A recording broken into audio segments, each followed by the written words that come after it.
Qui est-ce qui se rappelle le prénom? Ce matin, je vois un problème avec le prénom d'Alain. Et heureusement qu'il n'a pas demandé à ce que je lui donne ce prénom. Parce que peut-être il s'en serait difficilement rappelé, puisque je veux vous parler de Méphibosheth. Alors, qui c'est qui connaît Méphibosheth? Personnellement. La signification est particulière, comme tous les prénoms hébreux ou d'origine hébraïque. Ils ont toujours une signification sur une situation précise. Et le fils de Jonathan était donc avec ce prénom parce que ce que son père, Jonathan, n'a pas pu réaliser parce qu'il était le fils du roi Saül, il était difficile de faire cela de son vivant, ou du moins sur cette partie-là de sa vie. Et donc il avait donné comme prénom Méphibosheth, qui signifiait celui qui luttera et qui anéantira Baal. Baal était une divinité étrangère à Israël. Je vous invite à tourner dans le chapitre 9 du 2e livre de Samuel. Samuel, 2 Samuel, le chapitre 9. Un jour, David demanda, reste-t-il un survivant de la famille de Saül? J'aimerais le traiter avec bonté à cause de Jonathan. Or, la famille de Saül avait eu un serviteur nommé Siba. On le fit venir devant le roi, et David lui demanda, es-tu bien Siba? Oui, mon roi, répondit-il.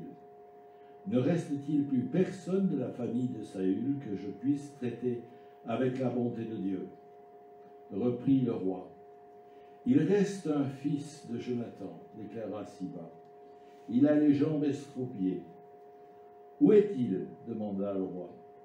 Il se trouve chez Makir, fils d'Amiel, à Lo-debar, répondit Siba. David envoya quelqu'un le chercher à Lo-debar.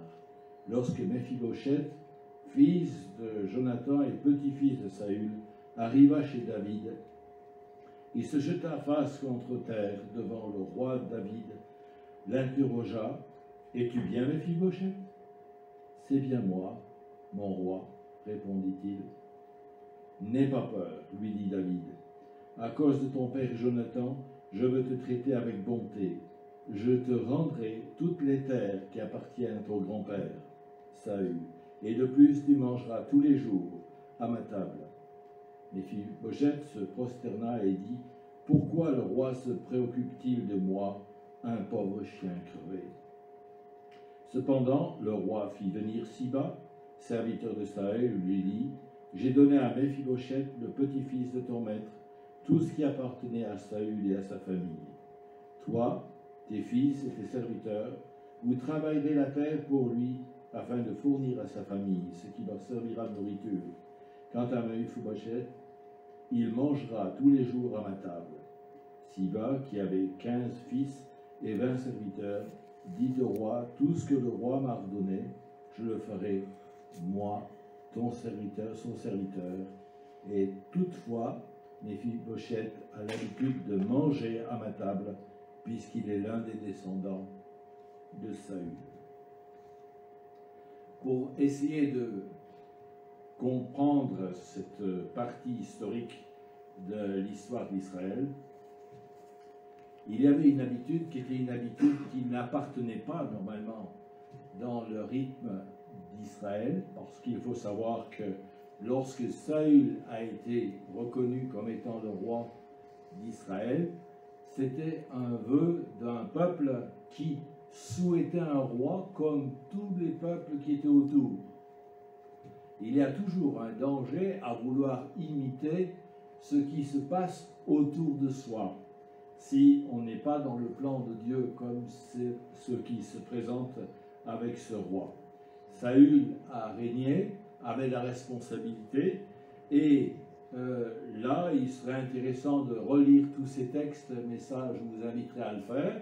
C'est de découvrir que Saül a été un roi qui était, pour ainsi dire, sans arrêt dans la bagarre, sans arrêt à se battre contre les Philistins, à se battre contre différents peuplades qui cherchaient noise autour d'Israël. Alors il y avait plusieurs raisons en même temps pour voir si sa capacité de roi était prouvée. Et donc on se rend compte d'une chose aussi, c'est que la bagarre était telle que finalement, à un moment bien précis historiquement, il y a cette bataille qui a été fatale pour Jonathan, son fils, qui a perdu la vie alors qu'il était au combat. Le papa, lui, il a essayé de se dérober, il a vu certaines choses qui commençaient à devenir assez sérieuses, les flèches étaient de plus en plus précises, mais il a eu un logo qui était assez extraordinaire, puisqu'il avait inscrit sur sa cuirasse « Courage, fuyons ». Et il n'est pas mort au combat. Il a perçu que les choses allaient tourner d'une manière très très précise, parce qu'il a appris que David était celui que Dieu avait choisi. Et donc, la honte, il n'avait pas envie de la vivre, puisqu'il a fait quelque chose qui est un peu unique dans l'histoire. Il s'est jeté sur sa propre épée, puisque même un des serviteurs qui était à ses côtés a refusé de l'exécuter. Donc, c'était une histoire qui était la suivante, c'est que à cette époque-là, il y avait quelque chose qui était assez particulier, c'est que lorsqu'un roi était mis en place, il avait pour habitude d'éliminer systématiquement tous ceux qui appartenaient à ce roi précédent. Donc, essayez de vous imaginer un tout petit peu l'ambiance. Ça va peut-être vous faire sourire, mais dans nos régimes démocratiques, on a quasiment la même chose. Lorsque la droite passe au pouvoir, elle va éliminer tout ce que la gauche a pu faire. Et lorsque la gauche revient, elle va éliminer tout ce que la droite a pu faire. Sauf que les têtes ne tombent pas. Mais à l'époque des rois d'Israël, c'était réglé. Tout le monde passait au fil de l'épée, hommes, femmes et tout ce qui pouvait leur appartenir. Et là, c'est la raison de ce texte aujourd'hui, c'est ce Méphibosheth qui sait. Alors, il faudrait peut-être aussi connaître son histoire. Son histoire, elle est la suivante, c'est que dans cette situation de précipitation où on recherche tous ceux qui ont appartenu à la famille de Saül, on avait l'intention d'éliminer tout ce qui pouvait être de cette famille-là.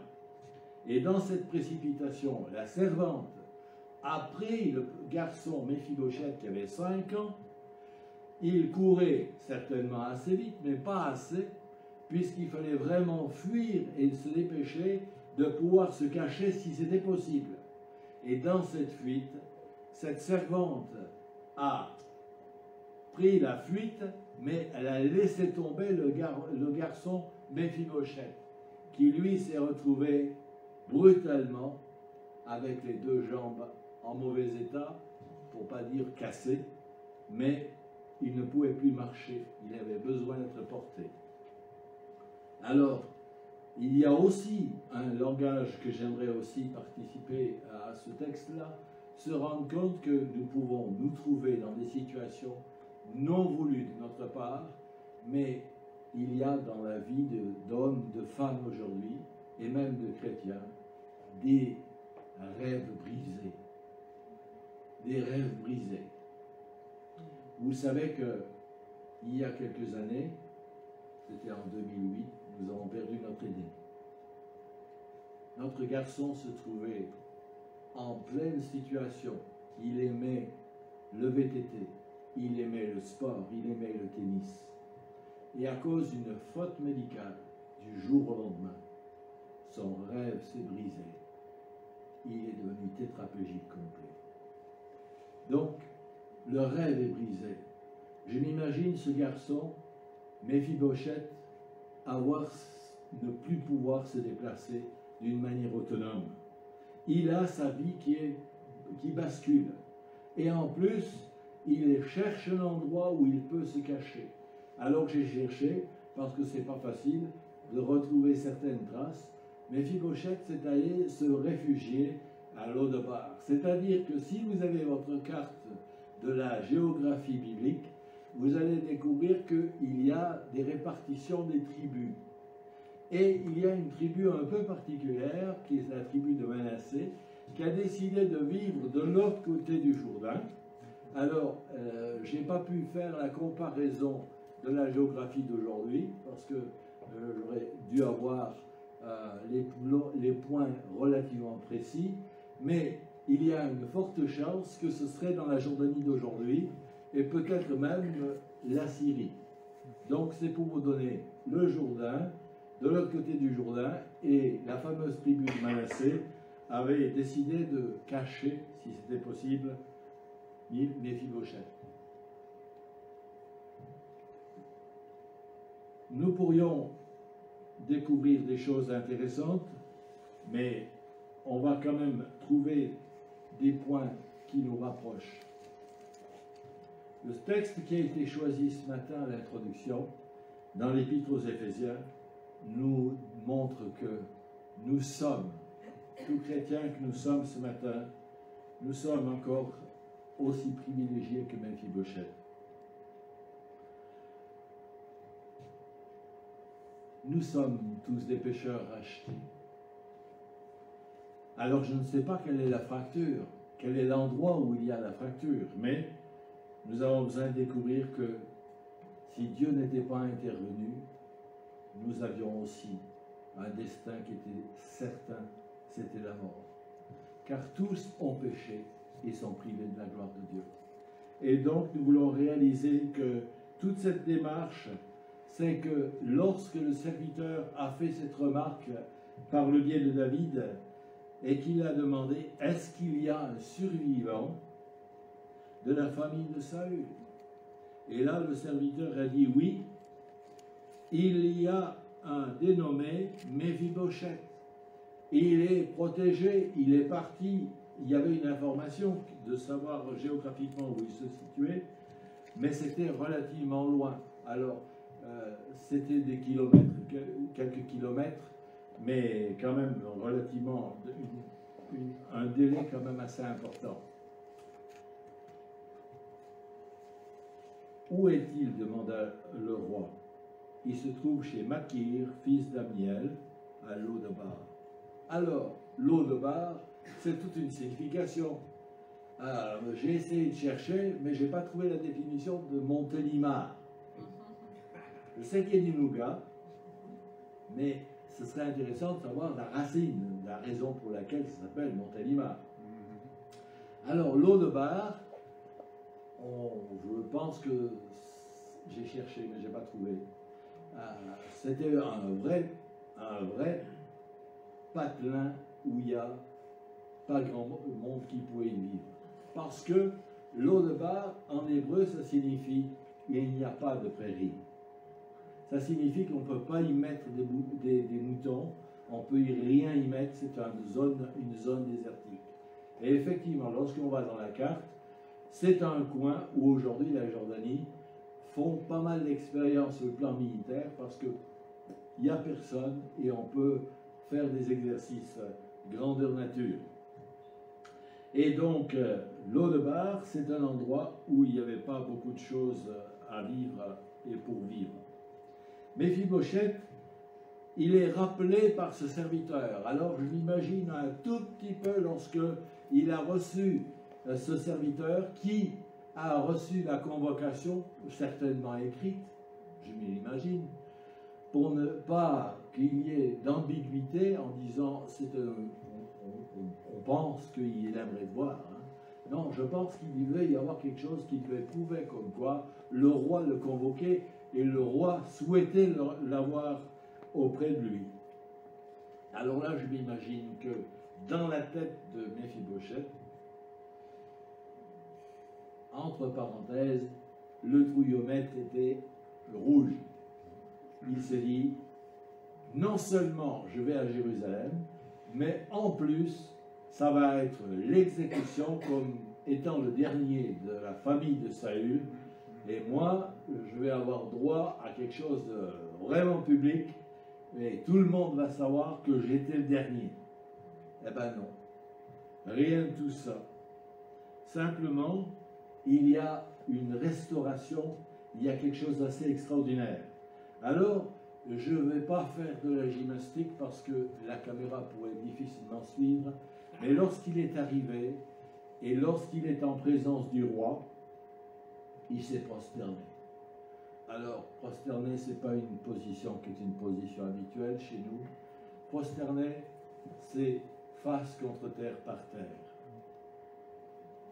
Ça signifie qu'il y a quelque chose d'extraordinaire, c'est qu'il demande, ou du moins, il souhaite la miséricorde du roi. Alors, il y a quelque chose d'extraordinaire lorsqu'on prend ces gestes. Ce texte est intéressant, cette miséricorde qu'il souhaite de la part du roi. Alors, il ne faut pas confondre miséricorde et grâce. La miséricorde, c'est le bon vouloir de ce roi de dire je finis avec toi ou éventuellement je fais autrement. Et c'est cette décision qu'il a prise, c'est de faire autrement. Il a décidé de rendre parce qu'il y avait un accord tacite. Et là aussi, ça prendrait du temps pour voir cette relation qu'il y avait entre le roi David à une certaine époque en tant que futur roi et lorsqu'il était roi.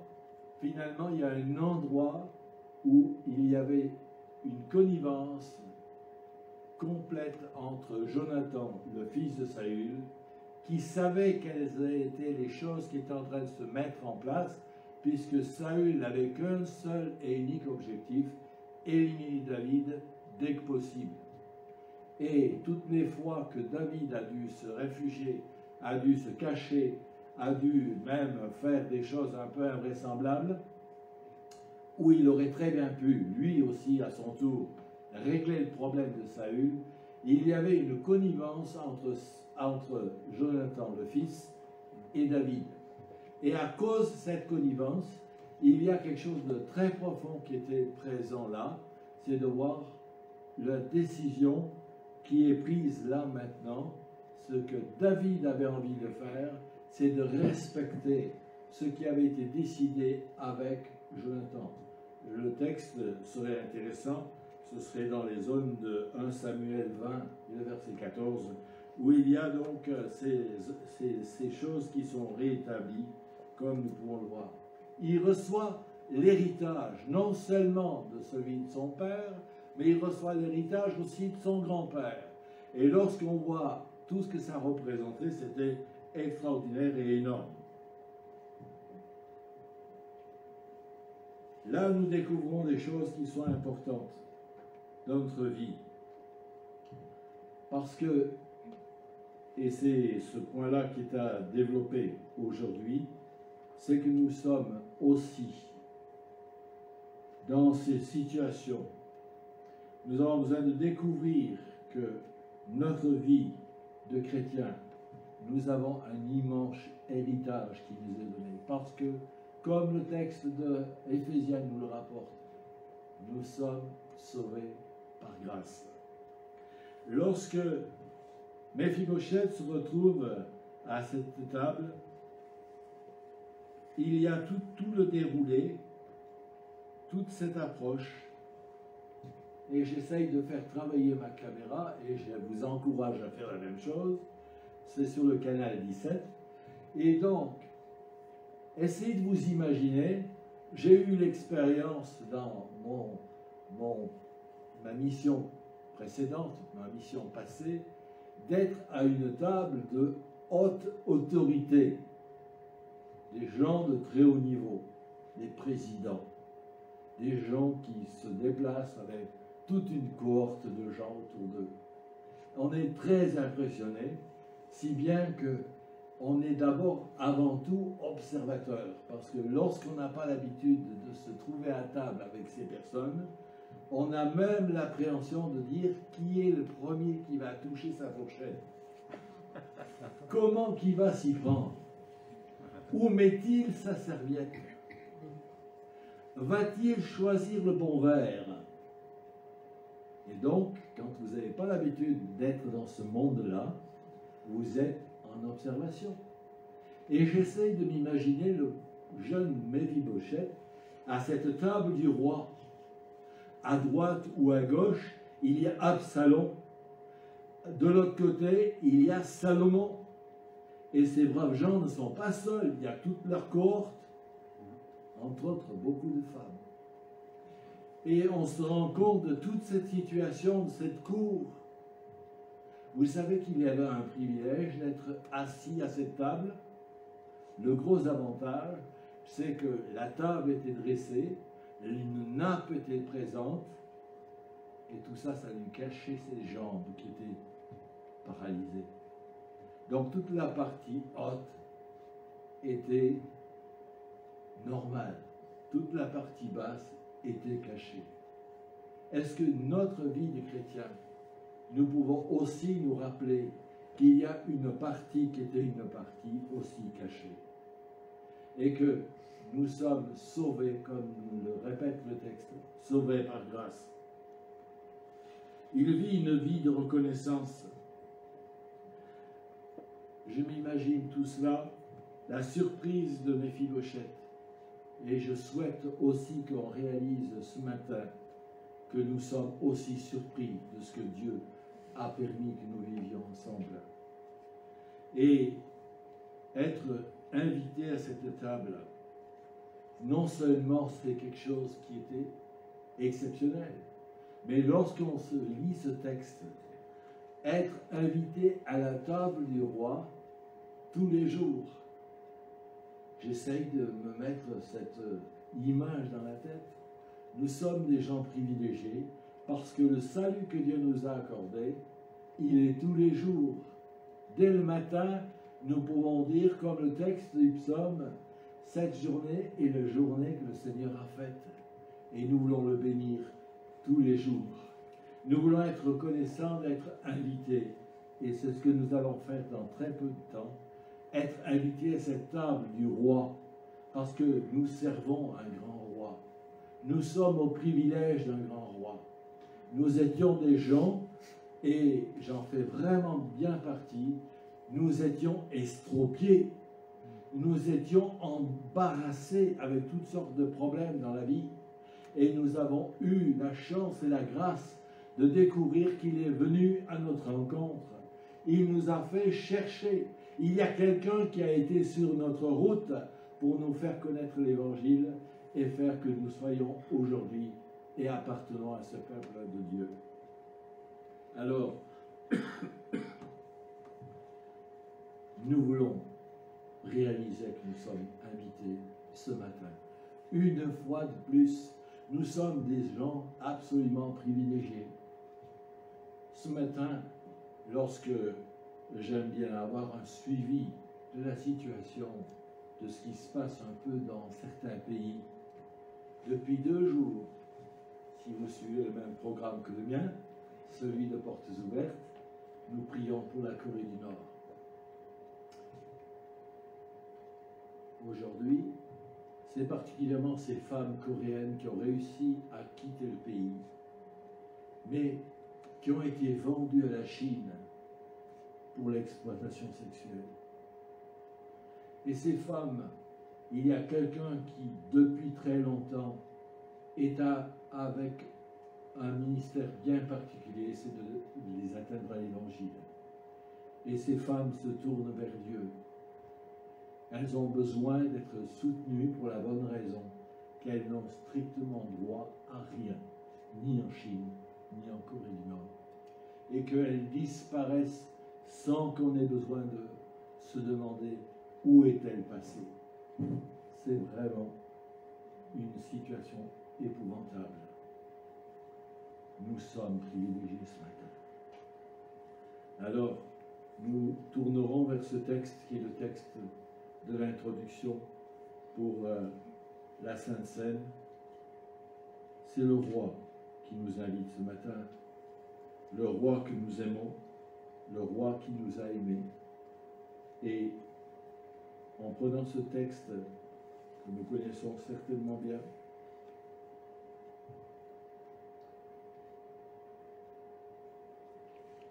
dans Luc, au chapitre 22 et verset 14, quand l'heure fut venue, Jésus se mit à table avec les apôtres.